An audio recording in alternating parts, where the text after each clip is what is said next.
My name is Harriet Simmons, a 32-year-old housewife with a part-time job. My husband Charles is 2 years older than me, and we have an almost 5-year-old daughter, Catherine. We are a family of 3. Charles works as a department head in the production management division of a clothing manufacturing company. After graduating college, I took a job as a customer service representative at a bank in the suburbs. Charles and I met through a mutual friend.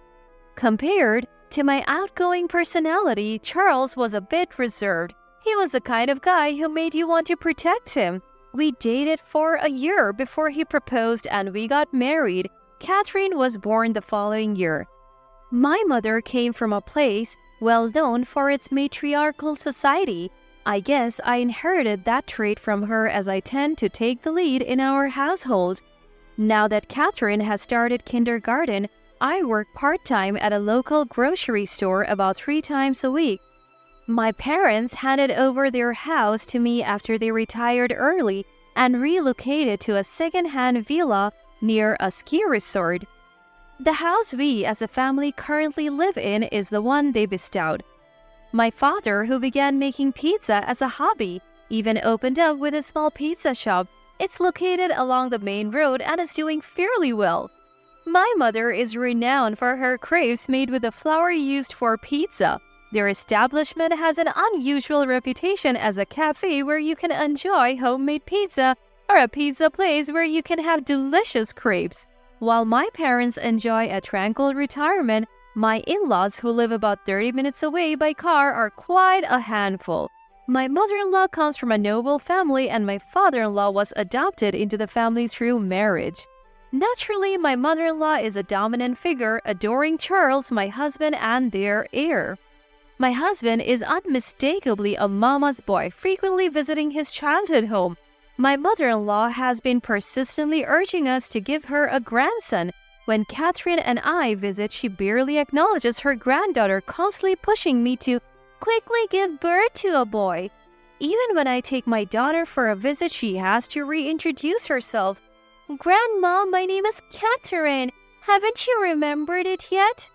"Oh, is that so? Well, either way, it's fine." "That is why I hate you, Grandma." "She really has no charm at all. Who does she take after?" she would say, frowning in my direction. Because she's a child, she's just being honest. I never voiced it out loud, but I see it softly in my heart. Due to this, Catherine never warms up to her grandmother. Incidentally, as my father-in-law is practically a non-entity, Catherine seems to have no interest in him either. Our relationship with my in-laws was gradually becoming distant because it was always like this. On the other hand, Catherine is adored by my parents and she clings to them too, proclaiming, "I love Grandpa's pizza and Grandma's crepes." My mother-in-law still calls my husband my baby boy. And they are always talking together. My husband repeatedly says, "Mommy, mommy." Truly a mama's boy. It gives me the chills. When my mother-in-law sees my face, she says, "Harriet, our family is prestigious. We need a male heir. A daughter won't do. Please give birth to a son quickly."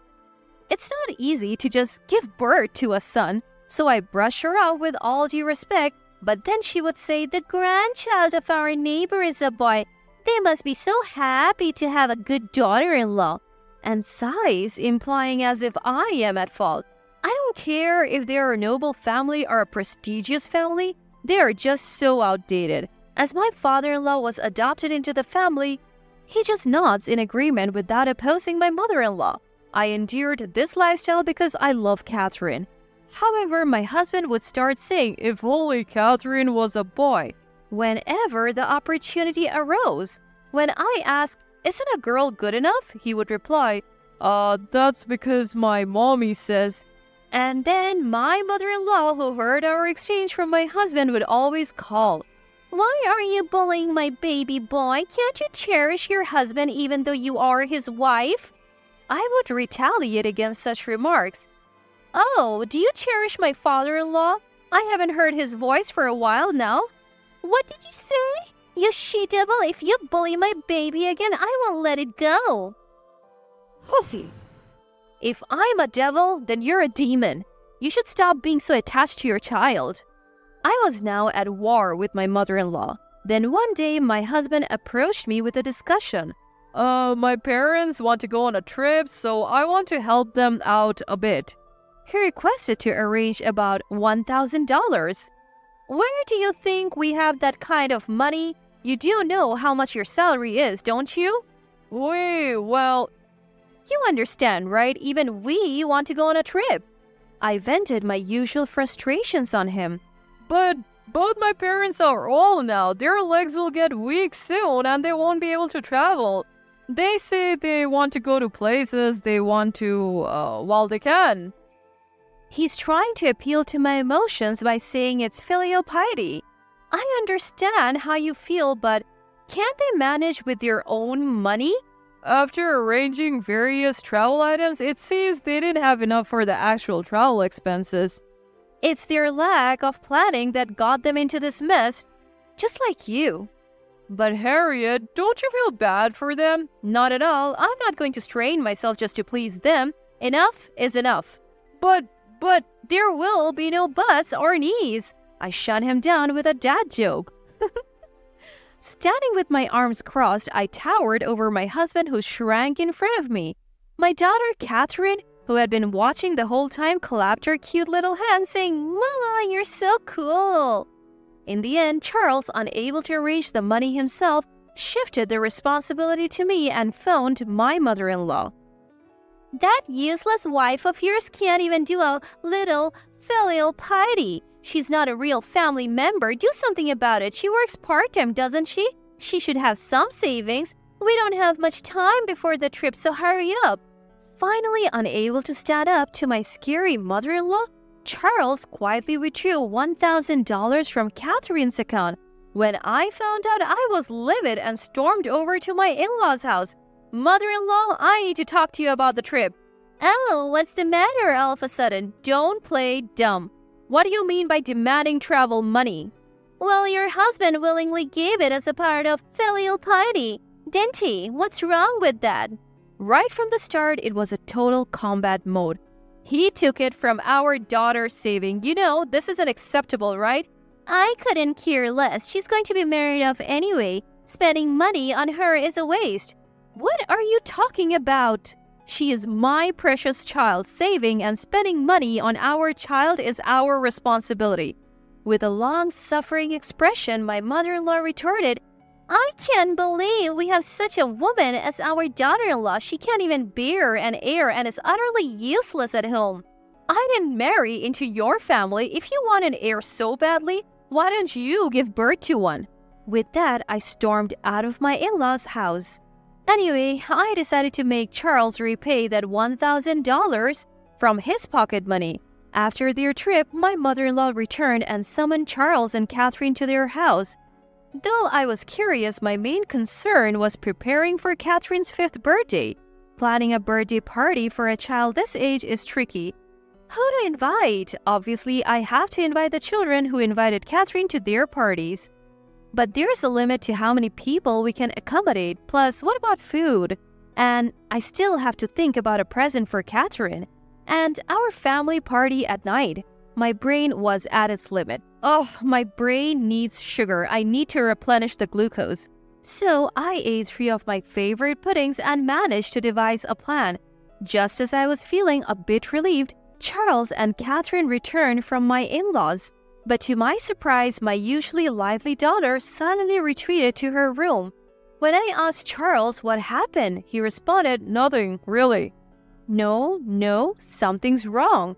Our greetings at home were always high-spirited to match my enthusiastic daughter Catherine. It was our unspoken promise. This had never happened before.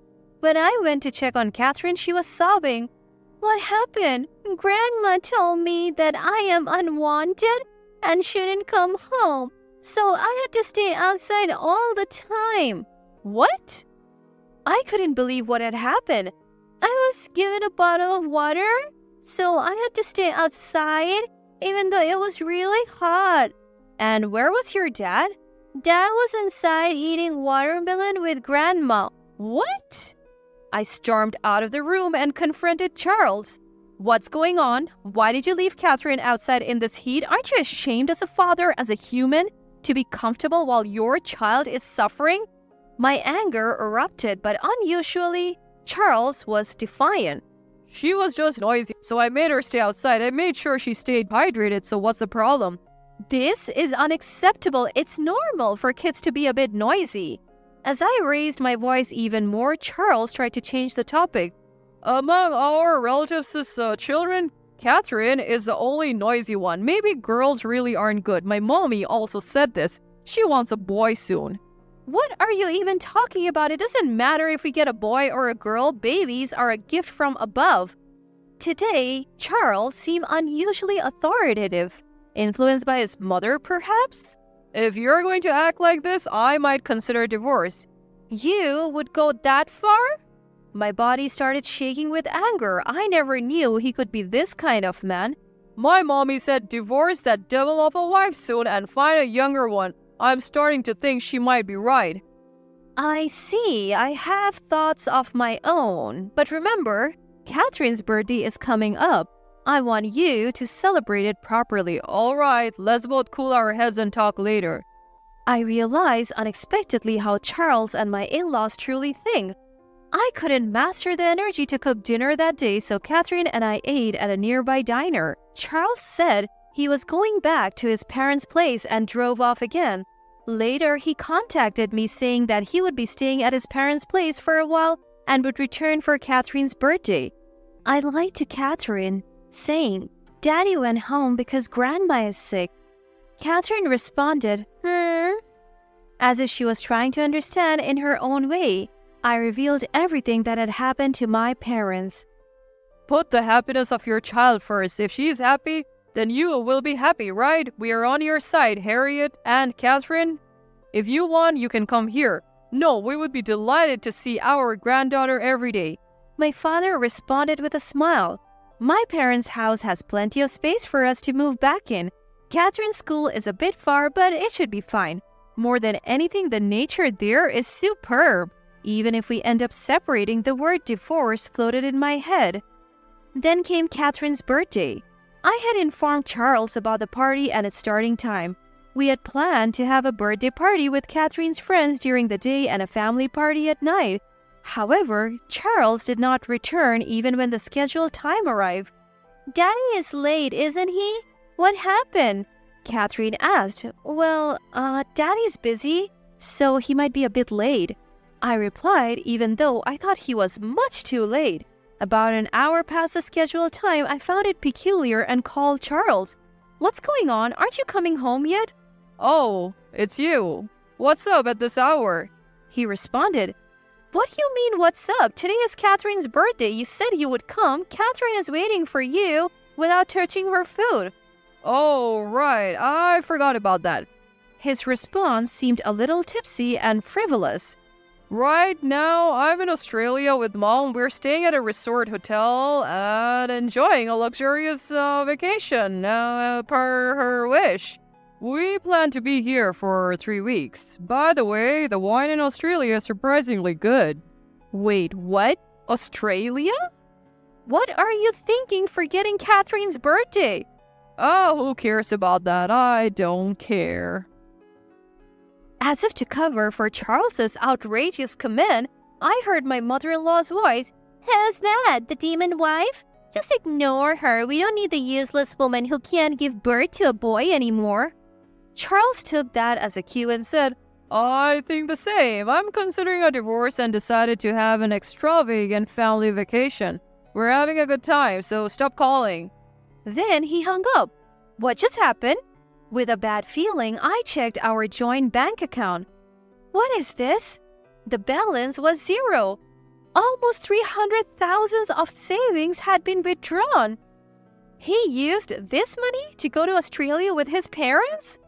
Shocked, I collapsed on the floor. Tears wouldn't stop flowing. Catherine, worried, came over and asked, Mommy, what's wrong? Why are you crying? Isn't Daddy coming? I'm sorry, sweetheart. Daddy won't be coming today. He isn't, but it's okay because Mommy is here. Catherine loves Mommy the most, she said, hugging me. No, she was comforting me. I hugged Catherine as I cried. Catherine, Mommy will always protect you. At that moment, something inside me broke. The next day, I took action. I went to the government office and gathered necessary documents. I decided to settle everything and move back to my parents' house. I swore to myself that I would shatter everything. I received a text from Charles accompanied by a photo of him and his mother in Australia saying, "The luxurious trip is fun. No souvenirs as a punishment. I'll call you when we get to the station, so come pick us up." His message seemed very assertive. Maybe he felt stronger with his mother. Who would bother picking them up? I moved my belongings to my parents' house and began to organize Charles's things. When I explained the situation to my friend at work, she sided with me. Amazingly, her husband works for a moving company and they agreed to transport the luggage. They said they would charge the cost to my in-laws and they could also keep their belongings, so I decided to leave it to them. Then my daughter and I went to my parents' house where we were kindly welcomed. Seeing my parents' face, I started to cry again. Eventually, the day of Charles's return approached. Just as I was beginning to settle down at my parents' house, I received a text from him. "I've arrived at the station. Please come pick us up." Of course, I ignored it. There were multiple calls and texts, but I let them all go unanswered. Eventually, he must have arrived at his parents' house.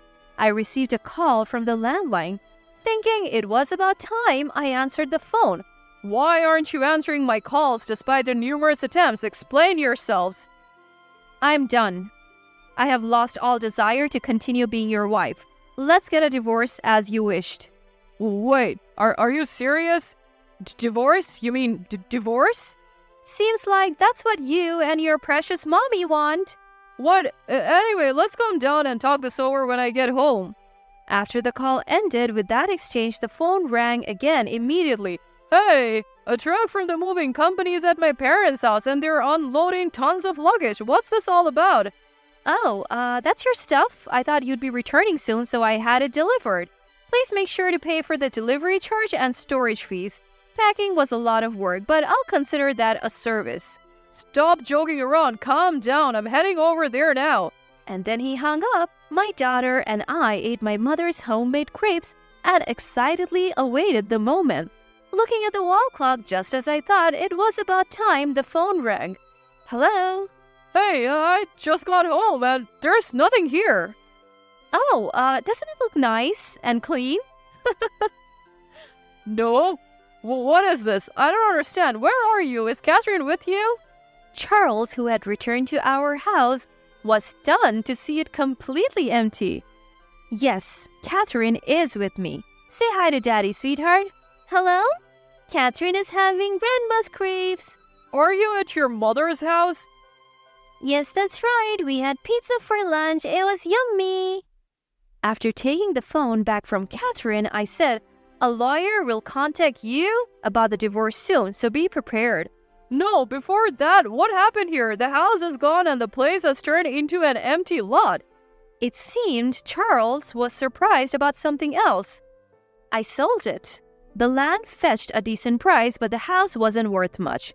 So I turned it into an empty lot. Yes, I wanted to settle everything cleanly, so I handled everything while they were on vacation."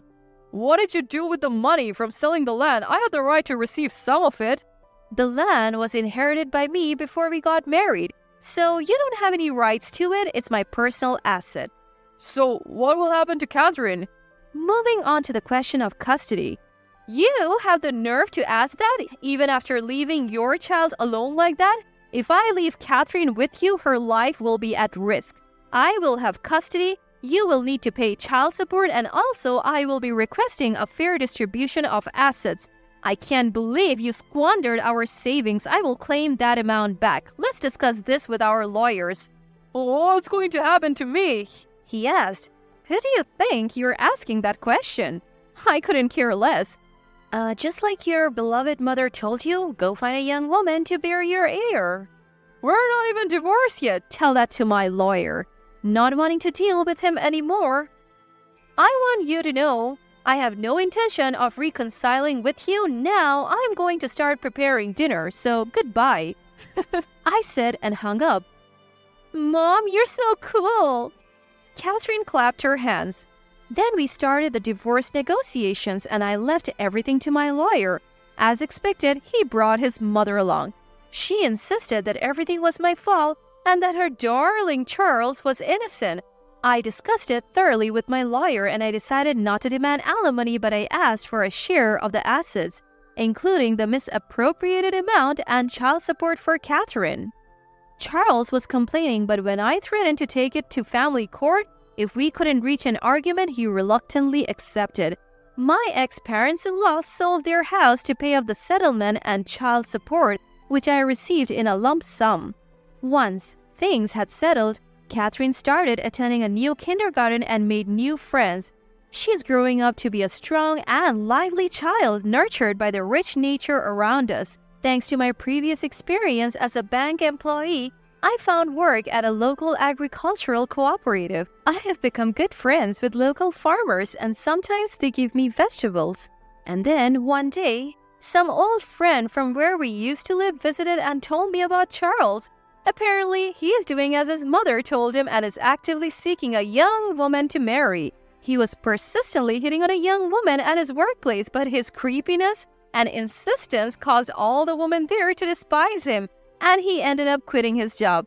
Now he's working as a part-time job at a construction company that's all men.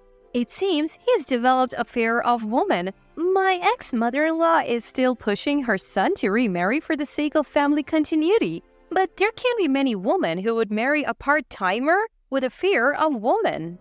Their noble family is sure to die out. I bet she's still blaming everything on me, but I don't care. Meanwhile, I have started dating a man I met at work who's also divorced and has a child in the same kindergarten class as Catherine. We are both single parents and our relationship is progressing with a view to the future. I bought a used car. Australia is out of the question, but Catherine and I occasionally drive to the nearby mountains and rivers. Since coming here, I have seen her smile a lot more. I realize that my life is dedicated to protecting her smile. Thankfully, my parents are still healthy and working. Along with my new partner, we dream of selling homemade pizza, crepes, and ready-to-eat dishes made with fresh, pesticide-free vegetables produced by local farmers at a nearby roadside station. Today, Catherine and I drove our old car to the river. The sky we looked up to was blue. As I watched Catherine stack pebbles from the stream, I took a deep, calming breath.